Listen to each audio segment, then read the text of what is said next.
익산장로교회 제자대학 4학기 선교 비전 트레이닝에 오신 것을 환영합니다. 오늘은 두 번째 강의 시간입니다. 2과 시대징조와 세계 선교에 대한 내용을 살펴보도록 하겠습니다. 다음은 잠시 오늘 주제와 관련하여 영상을 보고 또 계속 이어가도록 하죠.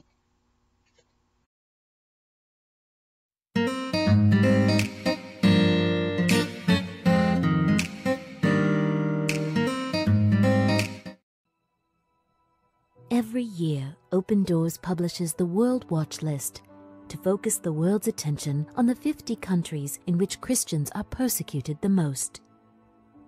Compared to last year, 3 countries are new in this ranking. Number 48, Bangladesh. Muslim background believers are being put under pressure to return to Islam. If they refuse, they fear facing violent attacks which are also directed against women and children. Number 29, Sri Lanka. Acts of violence are being committed against Christians on a regular basis. Several times, Buddhist monks have mobilized the local populace to terrorize Christians and force them to flee. Number 16, Central African Republic. Since Salika rebels took power by force, attacks on Christians have risen sharply.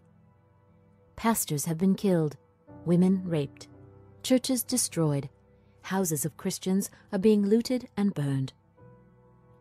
The 5 countries in which Christians are persecuted the most are: Number 5, Afghanistan. There is not a single official church building in the country. Muslims who become Christians face massive persecution by relatives and government officials. The goal of the Taliban to expulse or kill all Christians remains the same. Number 4, Iraq. Hundreds of thousands of Christians have fled the country and attacks on Christians and their churches continue. Even in the Kurdish regions in the north, once a refuge for Christians, aggression against Christians is on the rise. Number 3, Syria. Before the civil war, the country was regarded as a place of peace for Christians in the Middle East. But with the war, many militant Islamic groups have come from abroad and joined the so-called Free Syrian Army.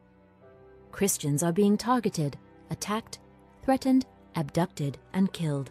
Number 2, Somalia. Christians do not have the right to live in Somalia.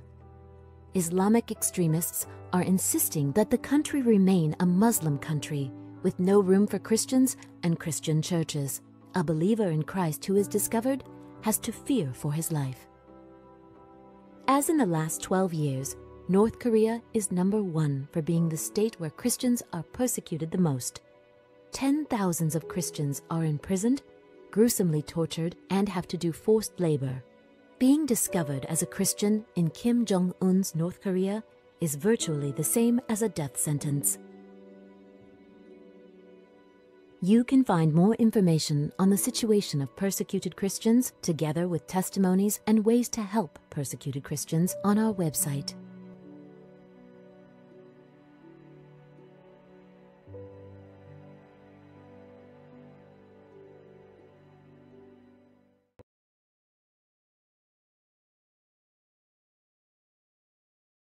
네, 영상을 통해서 이 시대의 시대 징조가 어떠한지를 우리가 살펴보았습니다.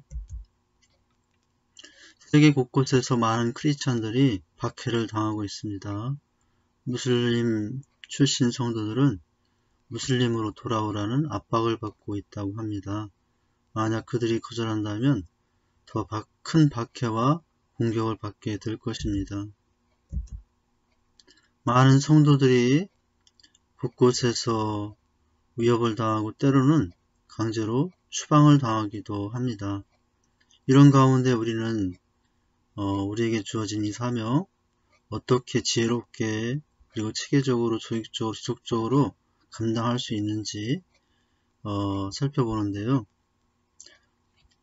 이번 시간에는 시대의 징조와 세계 선교에 대하여 같이 전체적인 내용들을 살펴보도록 하겠습니다. 네, 이번 과의 주제 성구를 같이 함께 읽어보도록 하겠습니다. 누가복음 21장 31절 말씀입니다. 이와 같이 너희가 이런 일이 일어나는 것을 보거든 하나님의 나라가 가까이 온 줄 알라 라고 말씀하셨죠. 성경에서 예언한 마지막 시대의 징조를 살펴봅니다. 또한 마지막 시대를 살아가는 모든 성도들이 어떤 자세로 살아야 할지를 살펴봅니다. 또한 선교의 지혜에서 건강한 교회를 어떻게 세워야 할지를 같이 나누도록 합니다. 주님께서 하나님의 나라가 이런 때가 오면, 이런 일이 일어나는 것을 보면 가까이 온 줄 알라라고 하지 않았습니까? 종말이 있습니다. 두 가지의 종말이 있어요. 우주적인 종말과 개인적인 종말이 있습니다. 그 시대와 때는 아무도 모릅니다. 그러나 반드시 있다는 것이죠. 우리는 죽은 후에 그래서 심판을 받게 됩니다. 물론 하나님을 믿는 사람들에게는 상급의 심판이요. 주님을 영접하지 않은 사람들에게는 멸망의 심판이 있게 될 겁니다. 그러므로 언제든지 우리 앞에 다가와 있는 이 종말 앞에 우리가 살아야 될 삶의 자세는 깨어있는 것이죠. 종말의 비밀은 가장 중요한 비밀로 비밀 중에 비밀이죠. 오직 아버지만 아신다고 했습니다. 천사도 예수님도 모르고 아버지만 모른다. 그러니 우리가 이 마지막 시대를 살아가면서 주님께서 부탁한 마지막 사명, 복음을 어떻게 선교를 감당할지 살펴보도록 합니다. 어떻게 지속적으로 할 수 있는가, 또 어떻게 계속해서 할 수 있는가 살펴보도록 하겠습니다. 서론을 같이 보도록 하죠. 여러분 교재에도 있는데요. 같이 한번 읽어보도록 하겠습니다. 1941년 12월 17일 일요일 아침 일본 해군 비행기들이 미국 하와이주 오하이오 섬 짐주만에 있는 미군 기지를 기습 공격했습니다. 그 일이 있기 몇 시간 전 레이더 기지에는 미확인 비행 물체들이 포착되었고 급히 상부에 보고했습니다. 그러나 상부에서는 견습병 걱정 말게 아군이다. 아군 비행기가 훈련하는 걸 거야 라고 답신을 보냈습니다. 상부는 아군 비행기가 수시로 비행 훈련을 했던 경험과 레이더 감시병이 견습 중인 점을 고려하여 그의 보고를 무시했습니다. 결국 그날 아침 무수한 일본 전투기들의 기습 공격으로 진주만은 순식간에 초토화가 되었습니다. 총 4,931명의 군인과 민간인이 희생되었죠. 군함 12대와 비행기 343대가 격침되거나 파손되었죠. 대형 전함 애리조나호는 불과 9분 만에 바닷속으로 침몰하였습니다. 그 후 미국은 그날을 절대 잃지 말자는 의미에서 애리조나호가 침몰한 장소에 기념관을 세웠습니다. 경고를 무시한 것이 불행을 자초한 것이죠. 그러므로 우리 또한 마지막 시대의 여러 징조를 보며 말씀과 기도로 끼어 땅까지 복음을 전하는 선교를 함으로 주님의 재림을 준비할 수 있어야 되겠습니다. 오늘 우리가 살펴볼 내용의 전체 흐름을 먼저 확인합니다. 1번, 우리는 마지막 시대를 살아가고 있다. 성경에는 마지막 시대의 징조를 어떻게 예언하고 있는가 살펴봅니다. 두 번째, 마지막 시대의 사단은 우리가 선교하지 못하도록 어떻게 방해하는지 알아봅니다. 세 번째, 선교는 14일 승리의 복음을 담대히 전하는 것입니다. 말씀으로 복음이 무엇인지 살펴봅니다. 네 번째는 선교지마다 복음의 절대 능력으로 건강한 교회를 세워 하나님 나라를 확장해야 합니다. 하나님이 디자인하신 건강한 교회의 특징은 무엇인지 알아보죠. 다섯 번째, 마지막 시대를 사는 우리는 선교지에 하나님이 디자인하신 건강한 교회를 세워야 합니다. 이를 위해 4단계의 과정이 필요합니다. 여섯 번째는 지금 전 세계에 일어나는 징조들을 보면 마지막 시대임이 분명합니다. 마지막 시대에 우리는 어떠한 삶을 살아야 할까요? 이에 대해서 살펴보도록 하겠습니다.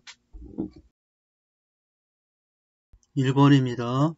우리는 마지막 시대를 살아가고 있습니다. 성경에는 마지막 시대의 징조를 어떻게 예언하고 있을까요?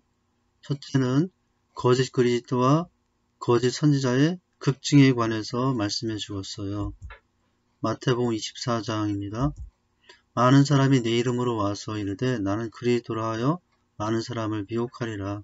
거짓 그리스도들과 거짓 선지자들이 일어나 큰 표적과 기사를 보여 할 수만 있으면 택한 자들을 미혹하리라 라고 말씀을 하셨어요. 실제로 우리 주변에서 많은 이단들이 나타나고 있습니다. 신천지 등 이단들 전도되어서 들어오는 그런 그들 나름대로의 전략으로 기존 교회에 많은 분열과 또 미혹의 손길로 다가와서 우리들의 신앙을 어지럽히죠. 전도 축제 때 뭐 이렇게 초대된 것으로 와서 이제 미혹하려고도 합니다. 두 번째는 점차 심각해지는 지진, 기근 등의 천재지변의 모습을 통해서 마지막 시대의 징조를 확인할 수 있어요. 누가복음 21장 7절이죠. 곳곳에 큰 지진과 기근과 전염병이 있겠고 또 무서운 일과 하늘로부터 큰 징조들이 있으리라 라고 말씀하셨죠. 지진의 횟수가 더 많아지고 있고요. 강도는 더 강력해지고 있습니다. 신종 전염병이 창궐하고요. 이상기후가 나타나고 폭우, 폭설, 폭염, 한파, 태풍 등 여러가지 자연재해 현상들이 더 많아지고 있습니다. 대기오염 등 이러한 징조가 있을 때마다 우리는 주님이 오실 날이 가깝다는 것을 기억할 수 있어야 합니다. 주님께서 직접 이런 징조가 있다라고 말씀해 주셨기 때문이죠.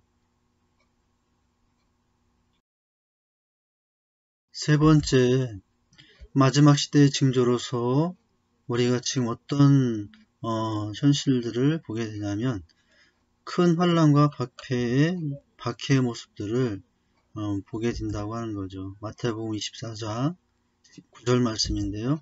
그때 사람들이 너희를 환란에 넘겨주었으며 너희를 죽이리니 너희가 내 이름 때문에 모든 민족에게 미움을 받으리라 라고 말씀하고 있습니다. 지구촌 곳곳에 수많은 교회와 그리스도인들이 핍박을 받고 있어요. 우리는 편안하게 신앙생활을 있지만 그러나 저 383을 넘어가도 북한은 무려 12년 동안이나 세계 제1의 박해국가로 분류되고 있다고 합니다. 이렇게 지금도 곳곳에서 또 많은 성도들이 이런 어려움을 당하고 있다고 하는 것, 이것이 시대의 마지막 징조입니다. 네 번째는 악한 사회 풍조의 모습입니다. 마지막 때가 가까울수록 어떤 현상이 있겠다고 하십니까? 디모데후서 3장 1절에서 5절입니다. 너는 이것을 알라. 말세에 고통한 때가 이르러 사람들이 자기를 사랑하며 돈을 사랑하며 자랑하며 교만하며 비방하며 부모를 거역하며 감사하지 아니하며 거룩하지 아니하며 무정하며 원통함 풀지 아니하며 모함하며 절제하지 못하며 사나우며 선한 것들을 좋아하지 아니하며 배신하며 조급하며 자만하며 쾌락 사랑하기를 하나님 사랑하는 것보다 더하며 경건의 모양은 있으나 경건의 능력은 부인하니 이 같은 자들에게서 내가 돌아서라 라고 말씀하셨죠. 마지막 시대에 이렇게 사회 풍조가 나란히 더 타락해져 갈 모습을 말씀해 주고 있어요. 지금 우리가 우리 주변에서 목도하는 모습들이기도 합니다. 특별히 마지막 시대에는 3대 사랑이 있다고 그래요. 사람들이 이 세 가지 사랑에 많이 취해 있다고 하는데 첫째는 자기 사랑입니다. 그리고 돈 사랑, 세 번째는 쾌락 사랑입니다. 이것 때문에 부모 형제를 죽이는 일도 발생하고요. 이것이 바로 마지막 시대 악한 사회 풍조의 모습입니다. 그래서 우리는 지금 마지막 시대를 살아가고 있다고 할 수 있죠.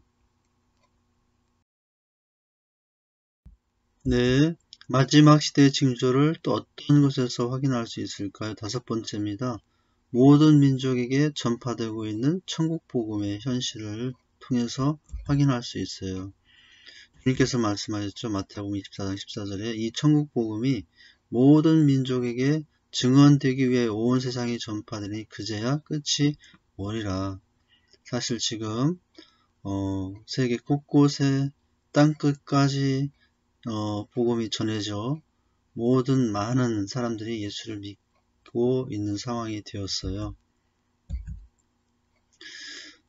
예를 들자면 1974년에는 세계의 2분의 1이 교회가 없는 지역이었다고 합니다. 그러나 2000년에는 세계의 3분의 1만이 교회가 없는 지역에 사람들이 살고 있다고 하는 거예요. 점점 더 많은 곳에 교회가 세워지고 많은 사람들이 주님께 들어갔다는 거죠. 이와 같이 온 세상에 지금 복음이 전파되고 있는 상황 아닙니까? 자, 이와 같이 우리가 지금 마지막 시대를 살고 있는데 이 마지막 시대의 징조가 무엇인지 이렇게 다시 한번 확인할 수 있었어요. 거짓 그리스도와 거짓 선지자가 급증하였고 점차 심각해지는 지진, 기근 등 자연재해, 천연재해, 천재지변입니다. 환란과 박해가 점점 더 커져가고 있고요. 사회는 더 나날이 악해져 가고 있죠. 말씀하신 대로 모든 민족에게 세계 곳곳에 복음이 거의 전파되고 있는 중에 있습니다. 이런 마지막 시대를 살고 있는 이 시대에 특별히 사단은 선교하지 못하도록 여러 가지 모습으로 방해하는데요. 어떻게 방해하는지 알아보죠. 첫째는 선교지 현지인들의 마음을 혼미하게 하여 복음을 듣지 못하게 하고 있습니다. 고린도후서 4장 4절에 그 중에 이 세상에 신이 믿지 않은 자들의 마음을 혼미케 하여 그리스도의 영광의 복음의 광채가 비치지 못하게 하매니 그리스도는 하나님의 형상이니라 라고 말씀하시고 있죠. 이와 같이 선교 현지에 있는 많은 현지인들의 미혹당하고 있다고 하는 것입니다. 사단의 방해죠. 어떻게 하든지 마지막 때가 올수록 사단의 방해는 더 커져갈 텐데 이와 같은 모습으로 선교를 방해하고 있습니다. 모스크바 광장에서 있던 일이라고 그래요. 훗날 전도팀이 가서 전도지를 나누며 복음을 전하게 되었어요. 그런데 전도지를 사람들이 거부하고 받지 않는 현상이 많았습니다. 함께 모여 기도하기로 하였고 기도했죠. 그런데 놀라운 것은 그리고 나서 다시 전했는데 이런 변화가 있었답니다. 전도지를 많은 사람들이 다 받았다라는 거예요. 기도할 때 받지 않던 현상이 기도하고 나니까 받는 형상으로 많이 바뀌었던 모습을 보면 사단의 방해가 얼마나 곳곳에서 또 여러가지 방법으로 진행된가를 알 수 있는 것이죠. 선교지 현지인들을 또한 세상 철학과 헛된 속임수로 사로잡고 있어요. 선교가 이루어지지 못하는 이유 중에 하나예요. 골로새 2장 8절입니다. 누가 철학과 헛된 속임수로 너희를 사로잡을까 주의하라. 이것은 사람의 전통과 세상의 초등학문을 따름이요 그리스도를 따름이 아니니라 라고 말씀하셨죠. 이와 같이 우리의 앞에도 이런 헛된 속임수와 철학의 모습으로 다가와 우리의 믿음을 혼미케 하지만은 선교 현지에서도 이와 같이 사단은 이런 모습으로 많은 현지인들을 복음을 받지 못하도록 미혹하고 있다고 하는 것입니다. 그래서 우리가 할 일은 선지인들에게 말씀을 전하고 또 그렇게 하여 믿음의 굳건히 서도록 도와주는 것입니다. 다시 예수를 중심으로 해서 예수 안에서 인생의 뿌리를 주님께 깊이 내리도록 우리가 도와주는 것이죠. 그럴 때 현지에서 이런 사단의 방해 가운데서도 놀라운 주님의 사람들이 세워져 가게 될 거라는 것이죠.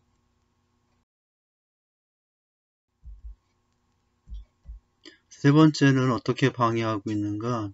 선교지 현지인들이 계속 세상 풍조에 젖어 살게 만듭니다. 에베소 2장 2절에요. 그때 너희는 그 가운데 행하여 이 세상 풍조를 따르고 공중 권세 잡은 자를 따랐으니 곧 지금 불순종의 아들 가운데 역사하는 영이라. 지금도 이런 모습으로 현지인들이 계속 세상 풍조에 젖어 살게 하고 있습니다. 예수를 알고 말씀 안에서 이제는 땅을 위하여 사는 것이 아니라 하늘을 위하여 살아가는 자들이 되어야 되는데 뺏길 수 없다고 생각하는 사단과 마귀가 이렇게 마지막 때일수록 방해하는 모습으로 다가온다는 것입니다. 네 번째, 이 세상을 악으로 통치하려 함으로 영적 싸움이 일어나게 된다고 하는 것입니다. 에베소 6장 12절 말씀에 우리의 쓰름은 혈과 육을 상대하는 것이 아니요 통치자들과 권세자들과 이 어두움의 세상 주관자들과 하늘에 있는 악한 영웅들을 상대함이라 라고 말씀하고 있죠. 다섯 번째, 그러나 예수께서는 이 모든 세력을 무력하여 십자가로 승리하셨습니다.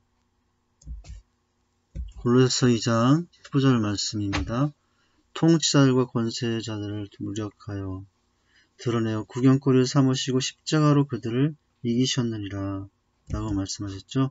예수 그리스도께서는 사망 권세를 깨뜨리시고 십자가에서 이미 완전히 승리하셨습니다.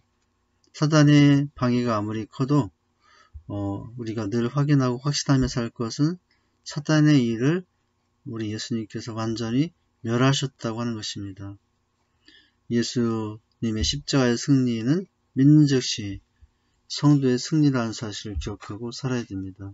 마지막 시대일수록 복음을 열심히 또 선교하며 지속적으로 감당해야 되겠지만 그러나 늘 주의할 것은 사단의 방해입니다. 어떻게 방해하는지를 우리가 보지 않았습니까? 선교지의 현지인들의 마음을 혼미케 하여 복음을 듣지 못하게 하고 또 그들에게 세상 철학과 헛된 속임수로 다가갑니다. 계속해서 세상 풍조에 젖어 있게 하여 주님의 사람으로 세워가는 일에 방해를 하죠. 이 세상을 악으로 통치하려 함으로 영적 싸움이 일어나게 하고 있습니다. 그러나 예수님께서는 이 모든 세력을 무력하여 십자가로 승리하셨다는 것을 기억하고 사단의 이런 방해에도 우리가 감당해야 될 선교의 일은 이런 모든 난관을 극복하고 지속적으로 체계적으로 꾸준하게 진행될 수 있어야 한다고 하는 것입니다. 세 번째입니다. 선교는 십자가의 승리의 복음을 담대히 전하는 것이다. 다음의 말씀으로 복음이 무엇인지 살펴보자. 빌립보서 2장 6절에서 11절 말씀인데요. 그는 근본 하나님의 본체시나 하나님과 동등됨을 취할 것으로 여기지 아니하시고 오히려 자기를 비워 종의 형체를 가지사 사람들과 같이 되셨고 사람의 모양으로 나타나서 자기를 낮추시고 죽기까지 복종하셨으니 곧 십자가의 죽으심이라. 이러므로 하나님이 그를 지극히 높여 모든 이름 위에 뛰어난 이름을 주사 하늘에 있는 자들과 땅에 있는 자들과 땅 아래에 있는 자들로 모든 무릎을 예수의 이름 아래 꿇게 하시고 모든 입으로 예수 그리스도를 주라 시인하여 하나님 아버지께 영광을 돌리게 하셨느니라. 선교는 무엇입니까? 복음을 전하는 것인데 복음은 뭐죠? 복음은 바로 예수 그리스도의 십자가의 승리라고 하는 것입니다. 십자가에서 자신의 몸을 온전히 우리 대신 주심으로 말미암아 우리의 모든 죄가 덮음받아 또 하나님의 은혜와 사랑을 다시 받을 수 있게 된 것. 바로 복음은 예수 그리스도이십니다. 예수가 그리스도이시다라고 하는 것이죠. 골로새서 2장 12절에서 15절인데요. 복음이 무엇인지 살펴보죠. 너희가 세례로 그리스도와 함께 장사되고 또 죽은 자들 가운데서 그를 일으키신 하나님의 역사를 믿음으로 말미암아 그 안에서 함께 일으키심을 받았느니라. 또 범죄와 육체의 무할례로 죽었던 너희를 하나님이 그와 함께 살리시고 우리의 모든 죄를 사하시고 우리를 거스리고 불리하게 하는 법정으로 쓴 증서를 지우시고 죄악을 버리사 십자가에 못 박으시고 통치자들과 권세자들을 무력하여 드러내어 구경거리를 삼으시고 십자가에 그들을 이기셨느니라 라고 말씀하시죠. 복음은 무엇입니까? 이상의 말씀을 통해서 확인하는 것은 인생의 모든 문제를 해결하신 예수 그리스도의 승리가 복음입니다. 성도는 그렇다면 이미 문제를 해결받은 사람이죠. 왜냐하면 복음이신 예수 그리스도가 나의 주인으로 내 인생의 가장 중요한 분으로 우리 인생에 오신 분이기 때문이라고 하는 것입니다. 복음이란 무엇일까요? 로마서 1장 16, 17절 말씀을 통해서 살펴봅니다. 내가 복음을 부끄러워하지 아니하노니 이 복음은 모든 믿는 자에게 구원을 주신 하나님의 능력이 됨이라. 먼저는 유대인에게요 그리고 헬라인에게로다. 복음에는 하나님의 의가 나타나서 믿음에 이르게 하나니 기록된 바 의인은 믿음으로 말미암아 살리라 함과 같으니라. 복음은 구원을 주신 하나님의 능력이 되는 것이죠. 사도 바울이 어디를 가나 복음을 부끄러워하지 아니하였던 이유입니다. 복음만이 영혼을 살리고 복음만이 인생을 새롭게 할 수 있는 유일한 것이기 때문에 바울이 땅까지 가서 복음을 전했던 것이죠. 복음이란 또 무엇일까요? 갈라디아 3장 13절 14절 말씀이에요. 한번 보십니다. 그리스도께서 우리를 위하여 저주를 받은 바 되사 율법의 저주에서 우리를 속량하셨으니 기록된 바 나무에 달린 자마다 저주 아래 있는 자라 하였습니다. 이는 그리스도 예수 안에서 아브라함의 복이 이방인에게 미치게 하고 또 우리로 하여금 믿음으로 말미암아 성령의 역사를 받게 하려 함이라 라고 하셨습니다. 복음은 무엇입니까? 열방을 향한 아브라함의 복입니다. 오늘 말씀에도 아브라함의 복이 이방인에게 미치게 하고 라고 하고 있죠. 복음으로 말미암아 복은 우리가 어떤 복이 있습니까? 개인의 복, 가정의 복, 가문의 복, 민족의 복, 열방의 복입니다. 근데 이 복은 다 어디 안에 있는 것입니까? 복음. 예수가 그리스도라 하는 이 복음 안에 하나님께서 우리에게 주시고자 하는 모든 복이 들어 있습니다.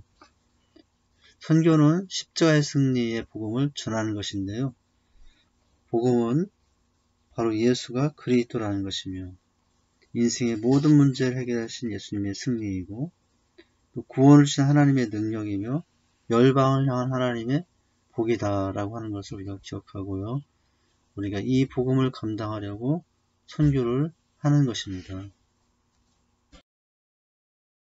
네 번째 살펴봅니다. 선교지마다 복음의 절대 능력으로 건강한 교회를 세워 하나님 나라를 확장해야 한다. 하나님이 디자인하신 건강한 교회의 특징은 무엇인지 살펴보도록 하죠. 첫째는 영감이 넘치는 예배와 열정적인 영성이 있는 선교지가 되는 것이죠. 이것은 우리 각 교회가 가져야 될 건강한 교회의 모습이기도 하죠. 진정한 대그룹의 예배 속에서 성령님의 강력한 임재 앞에 모두가 하나 된 모습으로 나가는 것입니다. 두 번째는 모든 사상, 문화, 경험을 초월하여 절대 주권자이신 하나님 앞에 엎드려 경배하며 전격적인 예배를 드리는 것입니다. 예배를 통해 하나님을 만나고 하나님의 마음을 받은 사람은 비전을 갖고 순종하게 되는데 자기의 것을 포기하면서까지 달려가고 충성하는 모습으로 복음을 전하는 열정이 있는 모습의 상황을 말합니다. 또 선교지의 어떤 모습으로 세워질 때 하나님이 디자인하신 건강한 교회가 될 수 있을까요?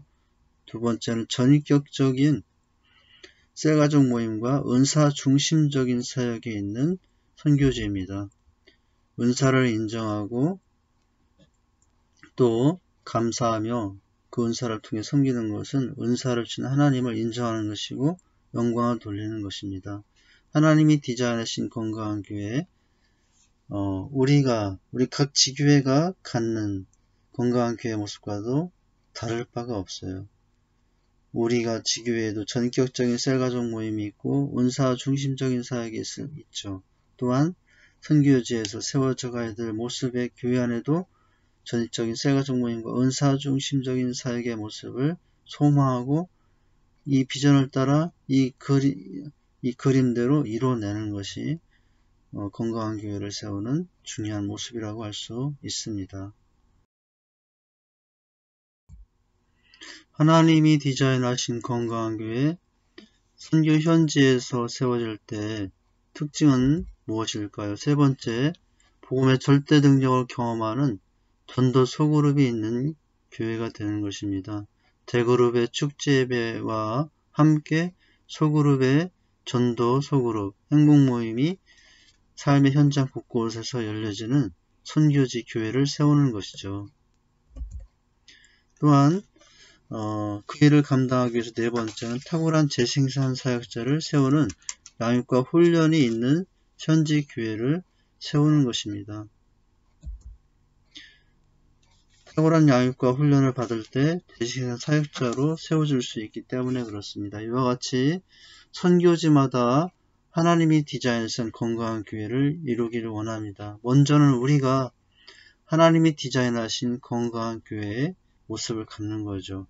우리 직산 장로교회가 바로 먼저 이런 교회가 되는 것이죠. 영감이 넘치는 예배가 있고 열정적인 영성으로 헌신과 섬김에 충성의 삶을 살아가고요. 전인격적인 셀가족 모임, 또 행복 모임, 소그룹 모임이 활성화된 우리 교회입니다. 복음의 절대 능력을 경험하는 또한 전도 소그룹이 있는 교회가 되는 것이고 탁월한 재생 사역자들이 세워져 또 다른 사람들을 양육과 훈련을 통해서 재생산 사역자로 세우는 교회, 이것이 건강한 교회 모습입니다. 건강한 교회 모습이 현지인 우리의 교회와 또 선교지에 세워질 교회와 별반 다른 바가 없습니다. 우리가 지금 세워가는 교회를 현지에서 똑같이 하나님이 생각하고 하나님께서 기대하신 건강한 교회로 세워가는 것, 이것이 선교의 목적이라고 할 수 있습니다.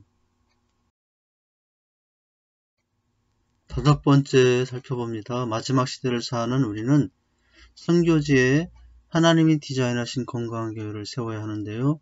이를 위한 4단계 과정이 필요합니다. 그 과정을 살펴보도록 하죠.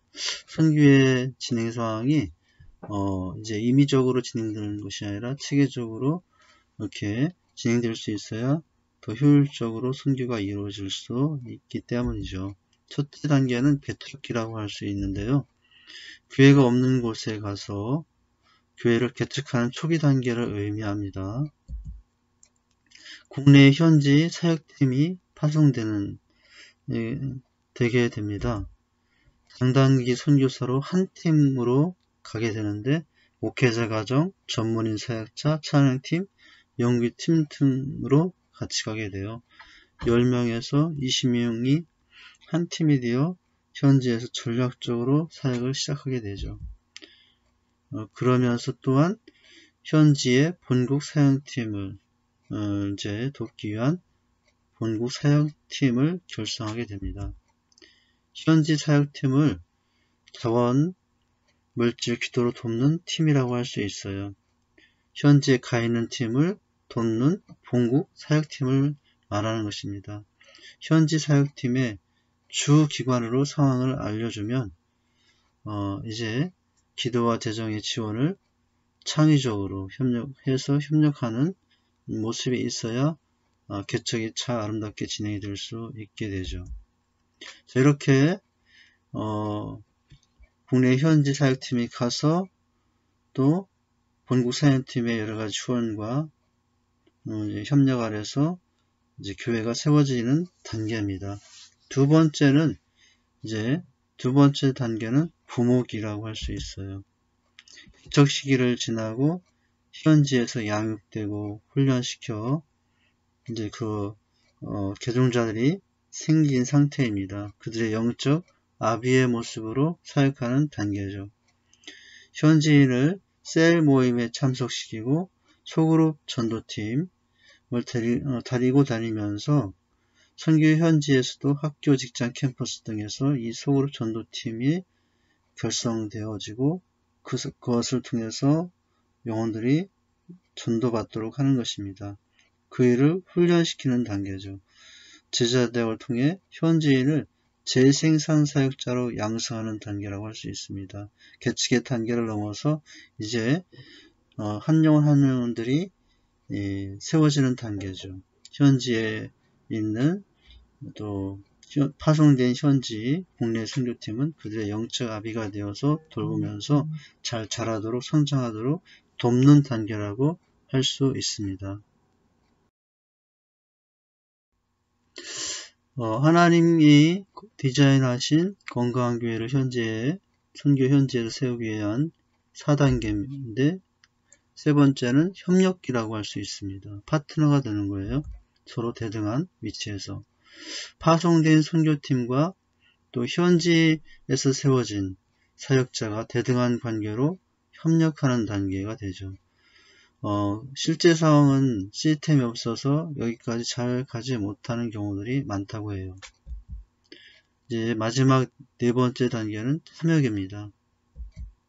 파송된 국내 현지 목회자 지도자들에게 이제 현지팀이 파송되어져 있는 현지 이제 원주민들에게 사역의 지도력을 넘기는 단계라고 할 수 있어요. 선교팀이 직접 사역하기 또는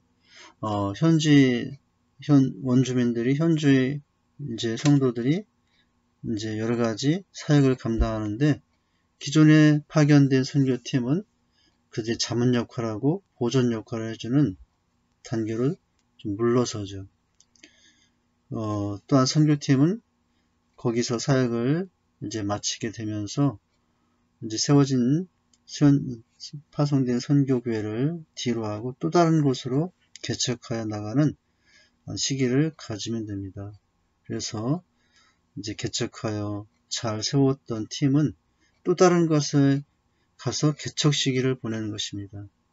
끝까지 남아서 주관하는 것이 아니라 위임하고 마무리하는 단계, 바로 이와 같은 모습으로 국내에 파송된 선교팀과 현지에서 양육된 선교팀이 이렇게 상호 보완하고 협력하는 모습, 이렇게 진행될 때 선교는 더 아름답게 질서 있게 진행될 수 있다고 하겠습니다. 이제 이와 같이 4단계로 진행된다라고 하는 것입니다. 첫째는 이제 개척기, 두 번째는 부목기, 세 번째는 협력기, 네 번째는 참여기, 이렇게 조화롭게 진행될 수 있어야 합니다. 마지막 문제입니다. 지금 전 세계에 일어나는 징조들을 보면 마지막 시대임이 분명하죠. 마지막 시대에 우리는 어떤 삶을 살아야 하는가? 첫째는 기도하며 깨어 있어야 합니다. 누가복음 21장 말씀인데요. 너희는 스스로 조심하라. 그렇지 않으면 방탕함과 술취함과 생활의 염려로 마음이 둔하여지고 뜻밖의 그날이 덫과 같이 너희에게 임하리라. 이날은 온 지구상에 거하는 모든 사람에게 임하리라. 이러므로 너희는 장차 올 이 모든 일을 능히 피하고 인자 앞에 서도록 항상 기도하며 깨어있으라 라고 말씀하셨죠. 마지막 시대를 살아가는 우리 항상 기도하고 깨어있어야 됩니다. 언제 올지 모르는 우주적 종말과 함께 개인적인 종말도 준비하며 살아가는 모습이 필요합니다. 때를 얻든지 못 얻든지 두 번째 복음을 전하라고 하는 것이에요. 디모데후서 4장 2절 말씀입니다. 너는 말씀을 전파하라. 때를 얻든지 못 얻든지 항상 힘쓰라. 범사에 오래 참과 가르침으로 경책하며 경계하며 관하라 말씀하시죠. 언제 어디서나 복음을 전하면 언젠가는 때가 되면 열매를 맺습니다. 우리가 이 소망을 가지고 이제 마지막 시대를 살아가지만 이렇게 기도하며 깨어있으므로 또 때를 얻든지 못 얻든지 복음을 전하는 삶으로 주님의 오심을 또 주님의 다시 오심을 더 아름답게 준비하는 삶을 살 수 있어야 합니다. 지금 전 세계에 일어난 징조를 보면 마지막 시대 이미 분명하죠. 마지막 시대 우리는 어떤 삶을 살아야 할까요?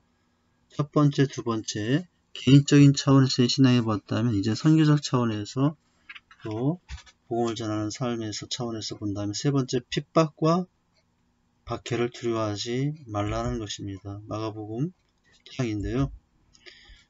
현세에 있어 집과 형제와 자매와 어머니와 자식과 전토를 100배나 받되 박해를 겸하여 받고 내세에 영생을 받지 못할 자가 없느니라 라고 말씀하셨죠. 핍박을 견디는 자에게는 핍박은 복으로 돌아온다는 것을 기억하고요. 핍박과 박해를 당할 때 원망과 불평보다는 인내와 겸손으로 또 감사로 이제 견디며 또 주님의 사명을 감당할 수 있어야 합니다. 네 번째는 복음 전도자와 선교사를 위해서 도고 기도하라는 것입니다. 에베소 6장 19절 20절 말씀이에요. 또 나를 위하여 구할 것은 내게 말씀을 주사 나로 입을 열어 복음의 비밀을 담대히 알리게 하옵소서 할 것이니 이 일을 위하여 내가 세살의 매인 사신이 된 것은 나로 이 일에 당연히 할 말을 담대히 하게 하려 함이라 라고 말씀하셨죠. 언제 어디서나 담대히 복음을 전하도록 도우 기도할 수 있어야 됩니다. 복음 전도자와 선교사들에게 필요한 것은 이제 우리의 기도라고 할 수 있어요. 우리가 기도하며 그들에게 하나님의 은혜와 또 하나님의 말씀을 사명을 감당함에 조금이나마 또 돕는 자가 될 수 있다라고 하는 것입니다.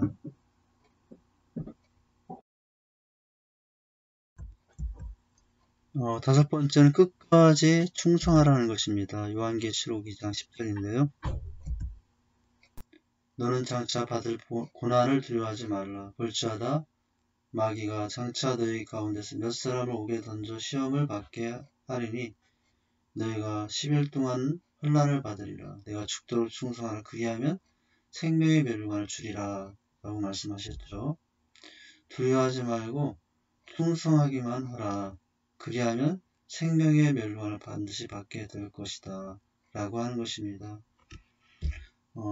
두려워하지 않을 수 없겠지만 주님이 함께 하심을 믿으며 주님께 맡기며 다시 헌신하며 또 삶을 드리며 나가는 것입니다.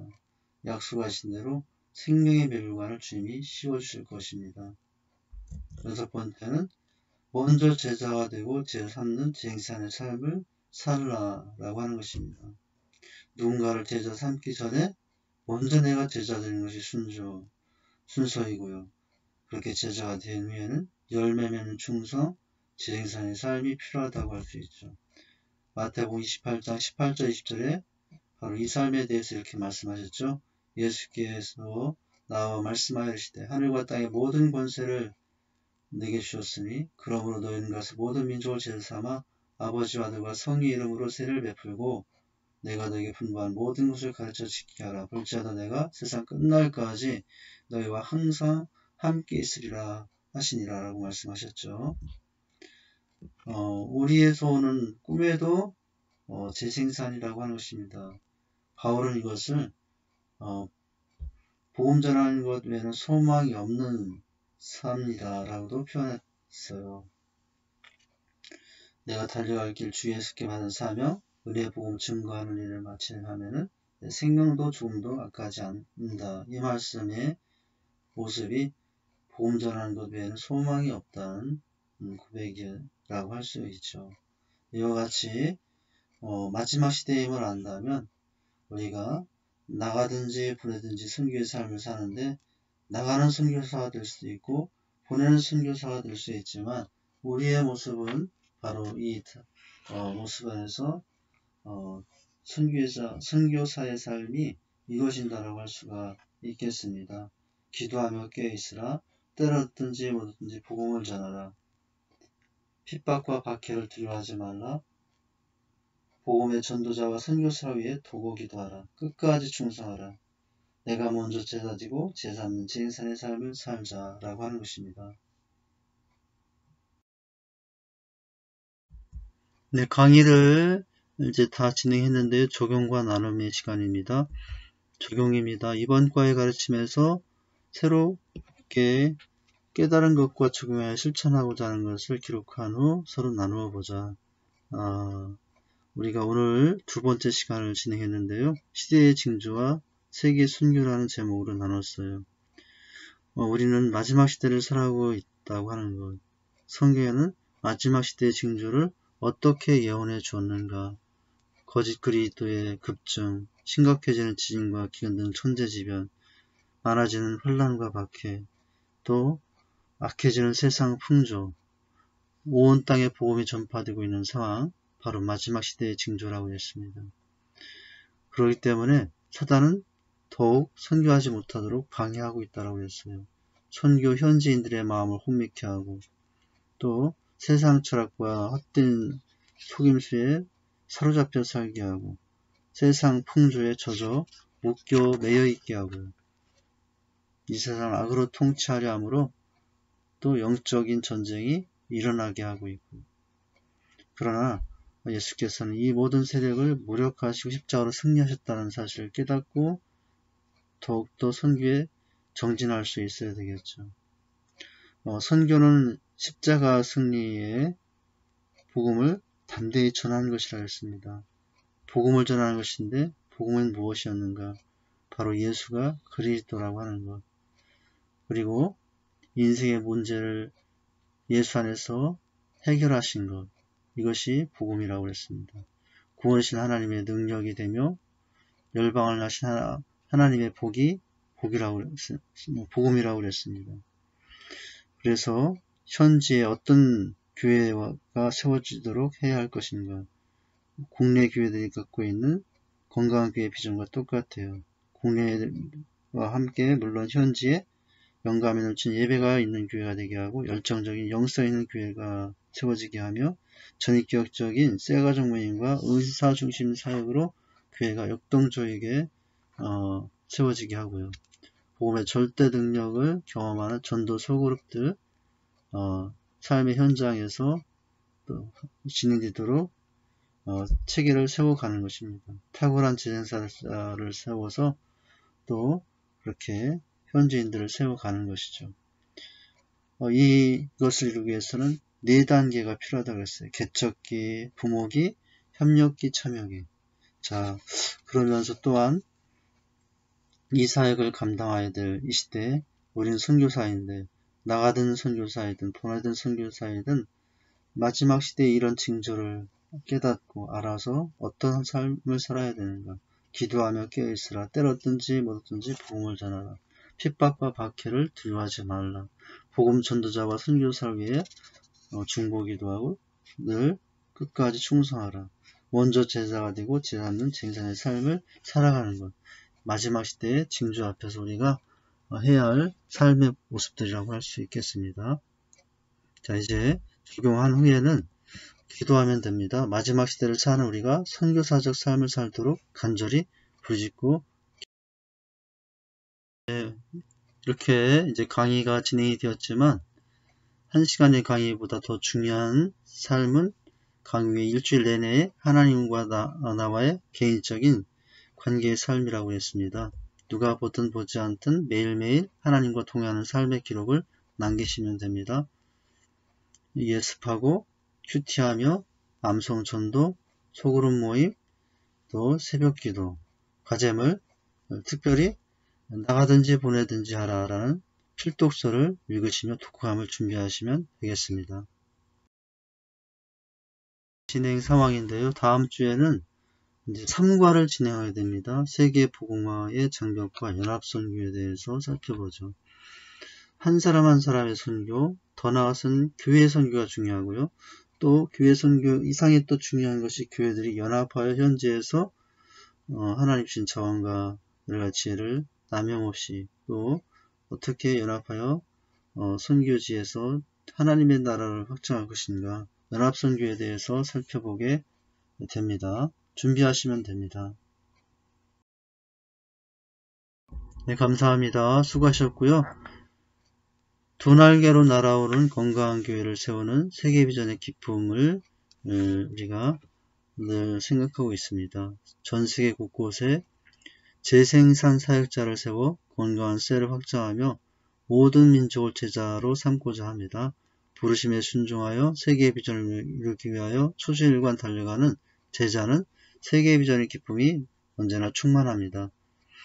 기도하겠습니다. 하나님 아버지, 오늘 특별히 선교비전 트레이닝 두 번째 강의를 통해서 마지막 이 시대의 징조와 또 세계 선교비전에 대한 전략과 구체적인 삶의 모습들을 살펴보았습니다. 하나님, 참으로 이 시대가 더욱더 마지막 시대인 것을 나타내는 여러 징조 가운데 우리가 살고 있습니다.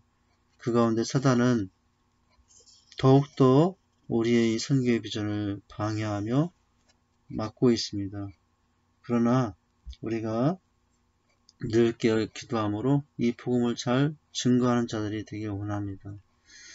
모든 인생의 문제를 해결하신 복음을 우리만 누리는 것이 아니라 선교지 현지에 있는 영혼들도 누리고 그 복음 안에서 하나님의 축복을 이루는 그러한 일들이, 그 하나님의 복이 저들에게도 더 전해지기를 원합니다. 특별히 영감 넘치는 예배, 열정적인 영성이 있는 교회, 전인격적인 셀가족 모임이 있는 교회, 은사 중심적인 사역으로 역동적으로 섬기는 교회, 복음의 절대 능력을 경험하는 소그룹 모임이 선교지 현장에 있게 하여 주시고, 탁월한 재능사를 세우는 양육과 훈련을 통해서 또 다른 영혼들을 품고 제삼는 주님의 제자들이 선교지에 많이 있기를 원합니다. 하나님 아버지, 개척이 되고 부모기가 되어 협력기가 되어 참여가 되는 이런 선순환의 선교의 역사들이 더욱더 아름답게 일어나게 해주시고, 마지막 때에 살고 있는 우리가 또 각자 해야 할 것은 기도하여 깨어있으며 때를 따라 하나님의 말씀을 증거하고 살길 원합니다. 어려움과 핍박과 환란이 와도 기도하며 끝까지 충성하는 자의 삶으로 나가도록 도우시고 인도해 주시옵소서.